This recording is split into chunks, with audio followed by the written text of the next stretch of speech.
Autocobrança, centralização de tarefas, competitividade e excesso de dedicação à vida profissional.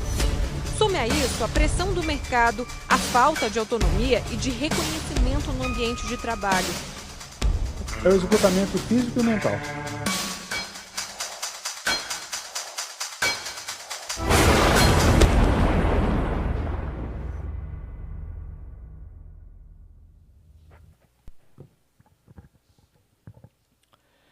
Chegamos na terceira parte da nossa série sobre esse cansaço que muitos dizem sentir e alguns até tendo crises mais severas, chamado burnout.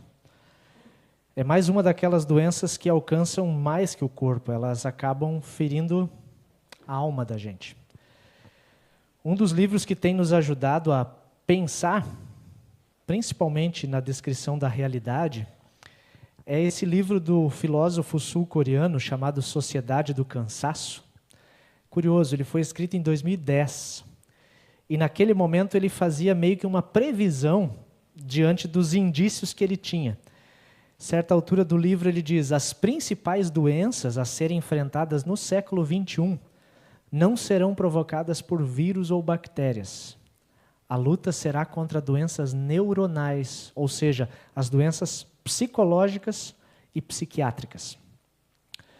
Talvez alguém esteja pensando, ele errou, né? Não previu a pandemia, foi vírus.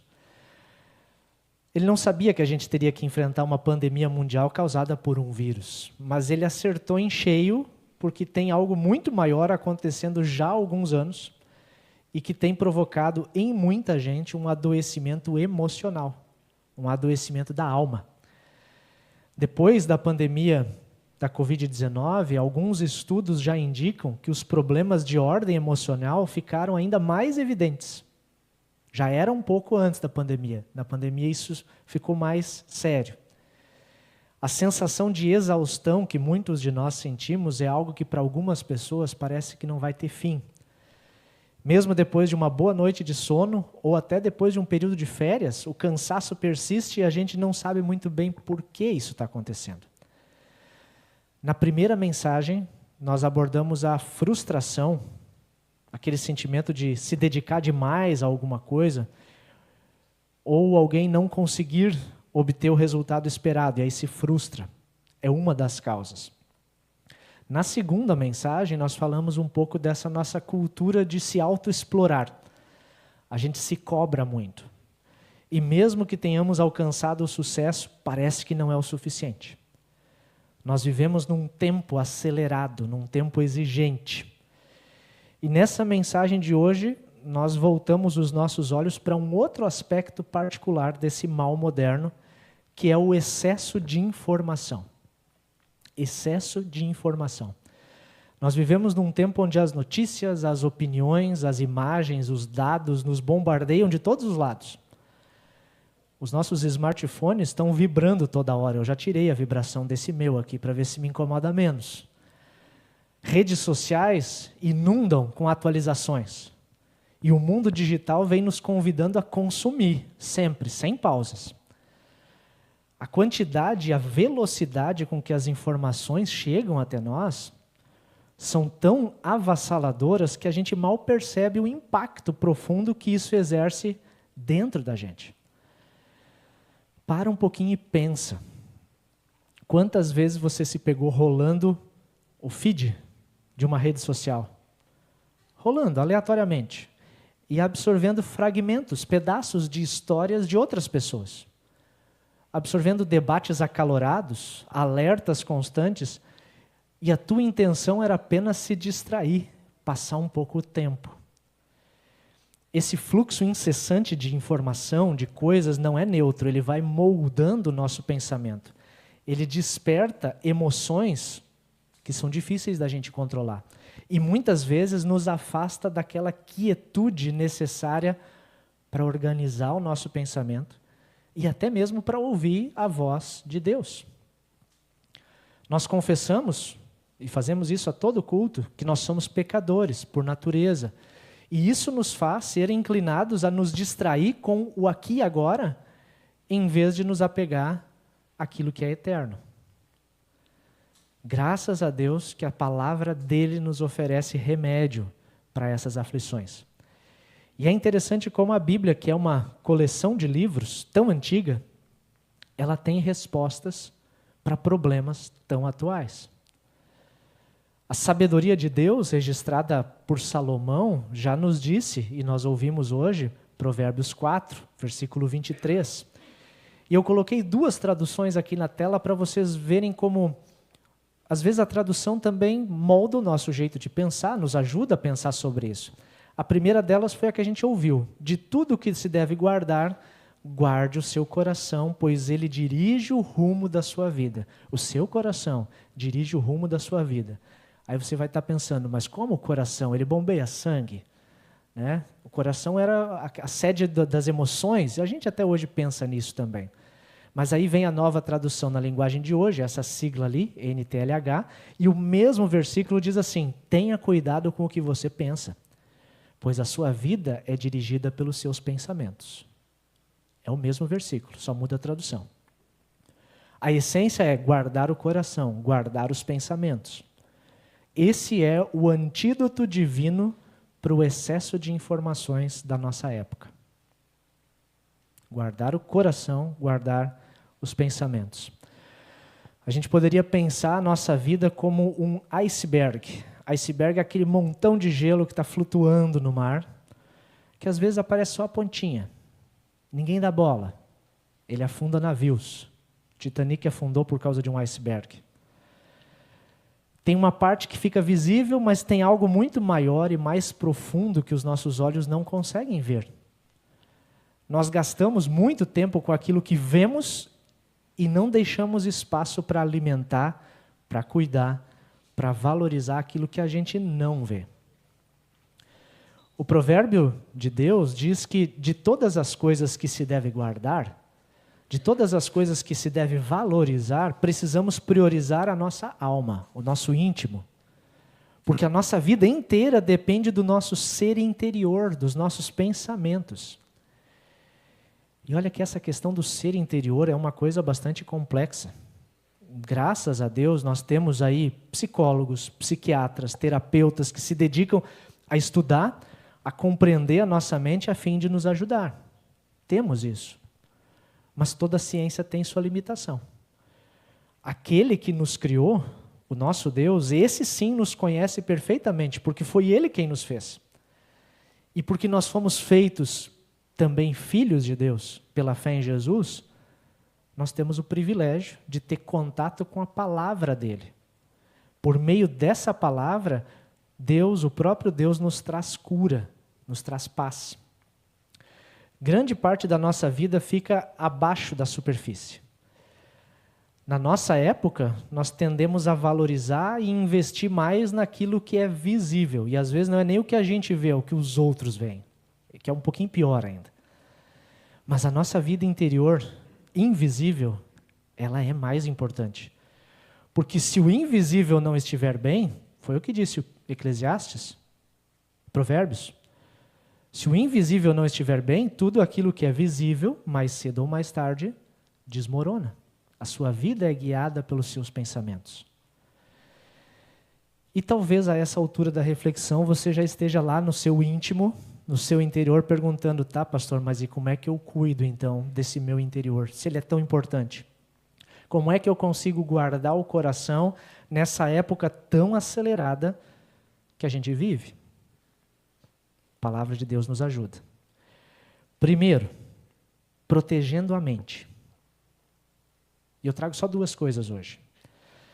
Num mundo saturado de informações, proteger a mente significa discernir o que nós permitimos entrar nos nossos pensamentos, entrar no nosso coração. Pensa no impacto sutil, mas ao mesmo tempo profundo, do excesso de informações a que a gente está submetendo o nosso ser interior. Já tem estudiosos dizendo que o cérebro humano não foi projetado para processar o volume atual de estímulos que a gente recebe. As notificações constantes, elas liberam dopamina, criam um ciclo viciante que nos deixa exaustos, como se a gente estivesse correndo uma maratona emocional, que não tem fim. E esse bombardeio nos rouba a capacidade de reflexão profunda. Pouco a pouco nós vamos nos tornando superficiais nos nossos pensamentos, e isso vai também para os nossos relacionamentos. Isso afeta até a nossa relação com o próprio Deus. Alguns já dizem que nós precisamos desenvolver uma dieta de informações. Assim como a gente toma cuidado com alimentos que podem nos fazer mal, também existem informações, existem estímulos que não nos fazem bem. E o desafio é aprender a identificar essas coisas. Porque proteger a mente não é se isolar, mas é priorizar o que de fato nutre a alma. E não é apenas aquelas porcarias que a gente vai consumindo. Nesse assunto de fazer uma dieta de informações, tem um livro chamado A Pirâmide da Sabedoria. E ele diz o seguinte: nosso mundo tem cada vez mais informações, porém cada vez menos sabedoria. Mais dados, menos clareza. Mais distração, menos quietude. Mais sabe tudo, menos ponderações. Mais julgamentos, menos observações. Mais diversões, menos alegria. Há mais, porém somos menos. E nesse livro ele se inspira na pirâmide alimentar, que é usada para demonstrar a base dos alimentos, dos nutrientes que são mais especiais, mais essenciais para o nosso corpo permanecer saudável. E na comparação, ele diz que a base da nossa dieta mental deveria ser a Bíblia.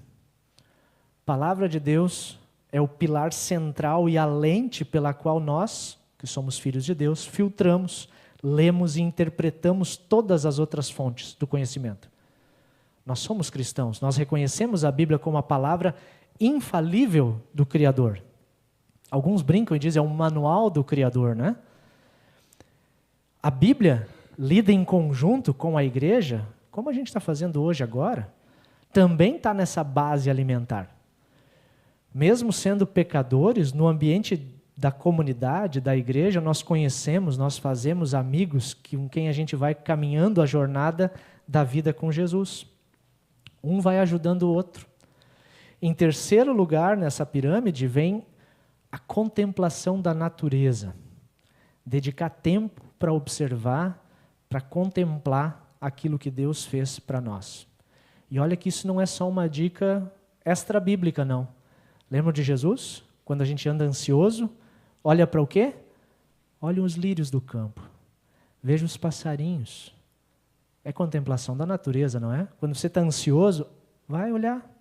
Vai ver como é que isso funciona. Depois, o consumo ainda de bons livros que edificam, que sejam fontes confiáveis de conhecimento, como esses que a gente tem citado aqui na reflexão. Mais adiante, nesse topo da pirâmide, as artes, né? Boas artes, música, pintura, qualquer manifestação artística, cultural, faz bem para a nossa alma. Por fim, aquilo que devia ter a menor relevância, ou aquilo que na pirâmide alimentar se diz, evita isso, né? Naquela da comida, diz, esse aqui é a comida ruim. Internet e redes sociais. E qual que é o nosso problema? Nós pegamos essa pirâmide e invertemos. Nós botamos tudo de cabeça para baixo. Nós investimos grande parte do nosso tempo alimentando a mente com o Google, WhatsApp, Instagram, TikTok e o que mais for, né? A gente lê, a gente posta, a gente critica, comenta, vemos e sabemos muito mais do que outras gerações já viram e sabiam. Mas a gente se percebe sendo menos. E a gente precisa aprender a direcionar alguns horários do dia para fazer um jejum disso aqui, né? Fazer um detox de informações. Parar de receber estímulos para conseguir pensar sobre tudo que a gente recebeu. Pensar sobre aquilo que realmente é importante. E para os momentos que não for possível ficar longe da internet, filtrar o conteúdo. O próprio trecho de Provérbios 4 nos ajuda nesse filtro. Evite toda conversa maldosa. Afaste-se das palavras perversas. Isso não tem nas redes sociais, né? A gente nunca viu isso. Palavras perversas, conversas maldosas. Olhe sempre para frente, mantenha os olhos fixos no que está diante de você. Estabeleça um caminho reto para os seus pés. Permaneça na estrada segura. São bons filtros da gente, quando ouvir alguma coisa, ler, né? Isso é reto? Isso é uma conversa bondosa? Isso me leva a olhar para frente ou me desvia para caminhos tortuosos? Vale a pena a gente evitar fontes e conteúdos que fomentam divisão, sensacionalismo, que só nos fazem mal, e optar por coisas que realmente edificam, que constroem. Nós somos filhos de Deus e constantemente somos convidados a encher as nossas mentes, o nosso coração com a palavra de Deus. Em vez de ficar rolando notícias ou vídeos aleatórios, guiados por um algoritmo para prender nossa atenção, que tal abrir o aplicativo, então, da Bíblia e ler um trecho de Provérbios, de Eclesiastes, sabedoria do próprio Deus? Mas se você fizer isso, não faz naquele mesmo jeito que você faz com os vídeos. Não faz isso correndo, na pressa, como mais uma atividade que tem que fazer porque é preciso fazer. Reserva tempo. Lê, relê, pensa no que está escrito. Conversa com Deus sobre o que está escrito ali. Eu sei, eu estou dizendo coisas difíceis de fazer porque eu também tenho dificuldade de fazer isso. Mas eu estou aprendendo. Ao longo dessa série eu estou aprendendo. Esse conselho é sábio. Ele é gracioso. Porque é o próprio Deus nos fortalecendo contra os ruídos do mundo. Segundo, fazendo exercícios espirituais. Nós guardamos o nosso coração, os nossos pensamentos, protegendo a nossa mente e fazendo exercícios espirituais. E aí eu chego em 1 Timóteo, que nós ouvimos também. Se na primeira parte nós cuidamos da alimentação da nossa mente, aqui a gente quer colocar a mente para se exercitar e fazer isso do ponto de vista espiritual. Assim como existem exercícios físicos para nos ajudar a manter a saúde do corpo, também existem exercícios espirituais que nos ajudam a manter a saúde da alma. Foi o que Paulo disse para Timóteo. O exercício físico tem algum valor, mas exercitar-se na devoção é muito melhor, pois promete benefícios não apenas nesta vida, também para essa vida, mas também na vida futura. E aí, pegando a ideia dos exercícios, a gente conclui que disciplina é fundamental para cuidarmos da nossa vida e desenvolvermos bons hábitos. Sobre exercícios físicos, eu confesso que eu não sou o melhor exemplo. Já comecei a academia algumas vezes e parei. E eu sei que eu preciso começar de novo. E que bom que a gente pode recomeçar. É isso que a Cris me diz às vezes. Estou aprendendo também. Mas sobre exercícios físicos, cada um se identifica com alguma prática diferente. Um gosta de caminhada, outro gosta de corrida, outro gosta de ir para a academia, talvez até algum esporte coletivo, jogar um futebol, vôlei, sei lá. Tudo isso é útil para a saúde.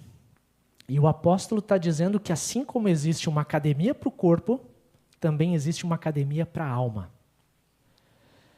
Nesse contexto de excesso de informações, exercitar-se espiritualmente significa cultivar disciplinas que contrabalancem o ruído com a profundidade da comunhão com Deus.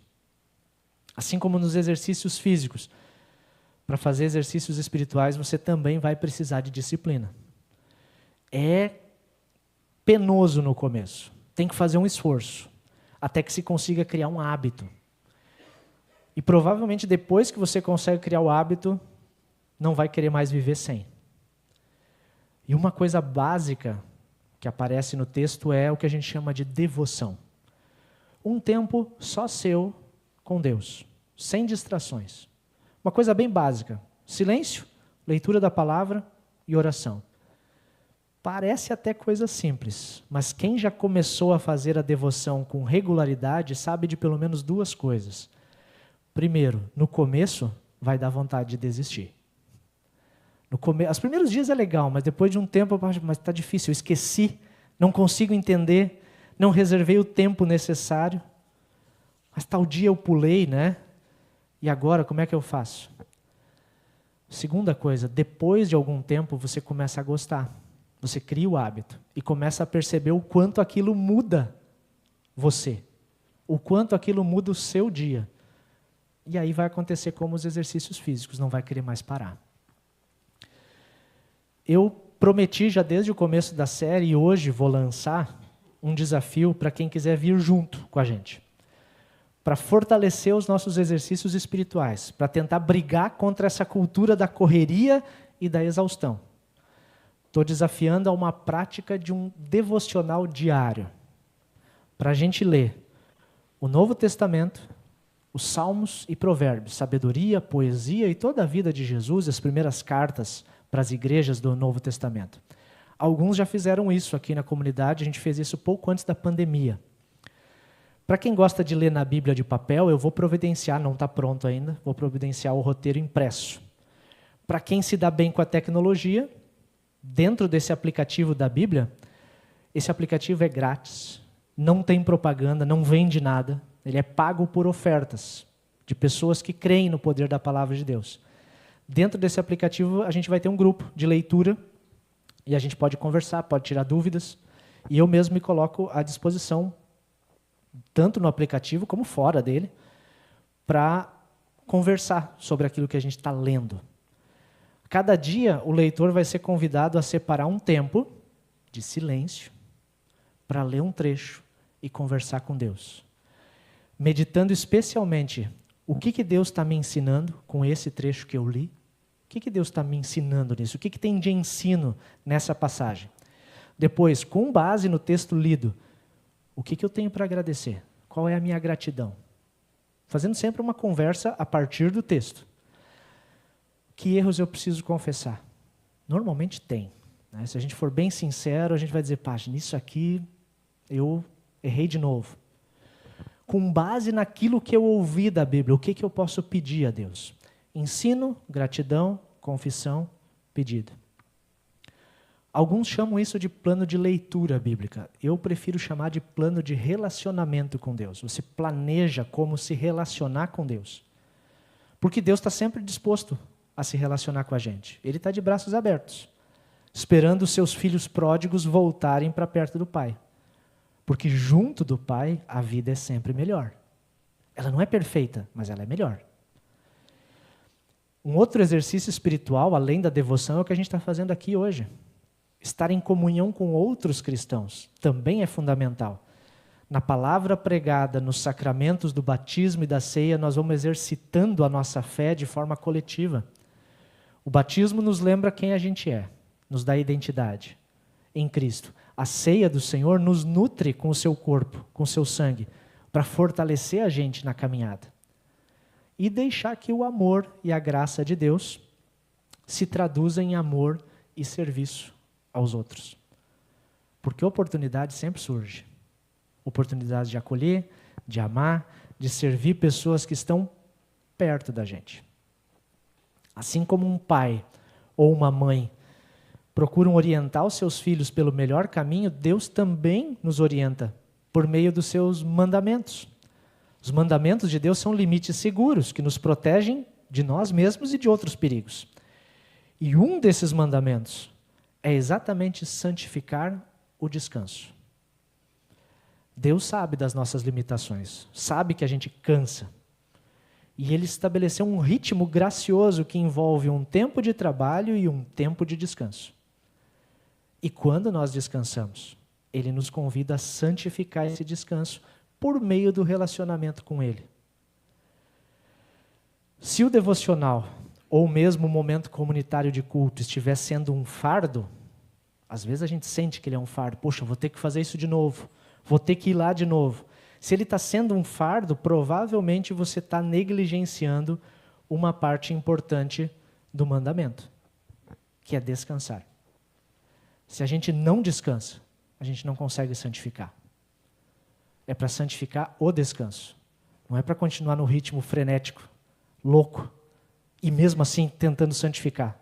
Primeiro descansa, depois santifica. Para santificar o descanso, é preciso que a gente tire o tempo de descanso, mas descanso real. Que não só o corpo para, a mente precisa também desacelerar. A mente, o coração precisa contemplar o ritmo da criação. Não o ritmo que nós criamos. Nós criamos outros ritmos, acelerados. Enquanto sociedade, nós estamos caminhando no ritmo da exaustão, devido a tantas coisas que nos empurram para isso, dentro e fora da gente. Mas Deus nos convida a caminhar num outro ritmo, no ritmo da sua graça, no ritmo do seu amor. Quer guardar o coração e a mente? Aí tem um texto bíblico que nos ajuda muito nisso. E olha só, esse é Filipenses. Não vivam preocupados com coisa alguma. Em vez disso, orem a Deus, pedindo aquilo que precisam e agradecendo-lhe por tudo que Ele já fez. Pedir, agradecer, faz parte do nosso plano de relacionamento, né? Então, depois de orar, pedir, agradecer, então vocês experimentarão a paz de Deus que excede todo entendimento e que guardará o quê? O coração e a mente em Cristo Jesus. Para refletir e praticar, é preciso priorizar a parte invisível de nós mesmos, guardar o nosso coração, guardar os nossos pensamentos. Estamos precisados disso cada vez mais. Segundo, essa frase eu gosto muito. A Bíblia, não sei de quem é a frase, mas a Bíblia é o único livro que nós podemos ler sempre na companhia do autor. Quando a gente pega um livro qualquer, o autor às vezes está vivo, já morreu, né? As ideias dele estão ali. Mas quando a gente lê a Bíblia, o autor, Deus, está junto da gente, está do nosso lado. O Espírito Santo está nos explicando e nos ajudando a entender aquelas coisas mais difíceis. E ele usa muitas vezes a própria igreja, uns aos outros. Por último, investir tempo no relacionamento com Deus é essencial para uma vida equilibrada. É a base da pirâmide, palavra de Deus. Depois, na hora dos recados, eu dou mais detalhes. O plano não começa hoje ainda, tá? Vou dar tempo, vou convidar muitas pessoas, talvez você vai receber um link para entrar nesse plano. Se você escolher pegar, na semana que vem vai estar aqui já o canhotinho com as primeiras leituras, para a gente ir junto, caminhar junto nessa caminhada de devocionais que podem fazer muita diferença na nossa vida, tanto aqui, muito mais para a eternidade com Jesus. Amém.